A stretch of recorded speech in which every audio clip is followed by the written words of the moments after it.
If you are interested in seeking an adult autism diagnosis, find out where to look for a qualified specialist in your area and how to use different diagnostic techniques and tools. Where may an adult be assessed for a diagnosis of autism spectrum disorder, ASD? What kind of expert or specialist diagnoses adults with autism, and how does the procedure usually proceed? Which qualifications and credentials are most important? It can be challenging to find a trained professional to assess, diagnose, and treat adult autism, as many individuals with autism all too well know. That being stated, the first step in obtaining a diagnosis of adult autism is to consult a specialist who specializes in diagnosing ASD, such as a psychologist or a psychiatrist. Seek out adult psychologists first, as they are more exposed to disorders with early childhood onsets and undergo more clinical training than adult psychiatrists. The patient's development must have included symptoms for the diagnosis of ASD to be valid. Hey, my name is Jason Sarrow, and I'm a licensed professional counselor, and I'm accepting new patients for mental health counseling both in person and through telehealth. Want to stay in the loop with all the latest articles, videos, and valuable mental health insights? Sign up through the link in the description or click on this video here.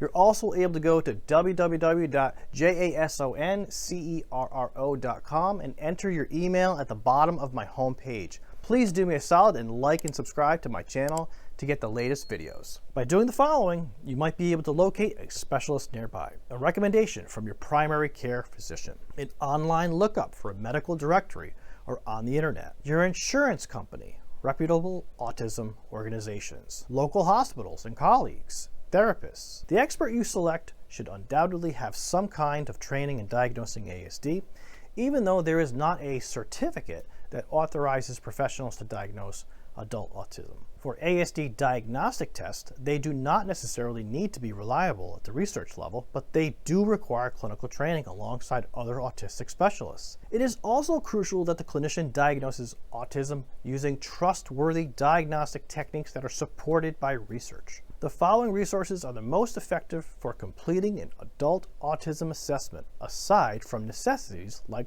the clinical interview. Thorough developmental histories that show how symptoms changed over time and whether outside influences were involved.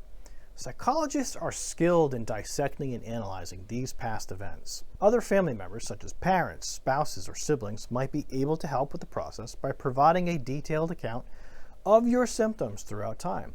Popular tools include the Social Communication Questionnaire, Autism Diagnostic Interview Revised, Adaptive Behavior Questionnaire, Autism Spectrum Quotient, and Autism Diagnostic Observation Schedule 2. These last two are the most complete metrics that are currently available. A clinical interview known as the ADIR is conducted with a caregiver or other family member who has known you since you were a young child. A clinical interview, observations of your social communication abilities, and a look for repetitive behaviors linked to ASD are all part of the ADOS. Psychiatric evaluations for other disorders are frequently used to rule out, confirm, or even find illnesses that coexist with ASD.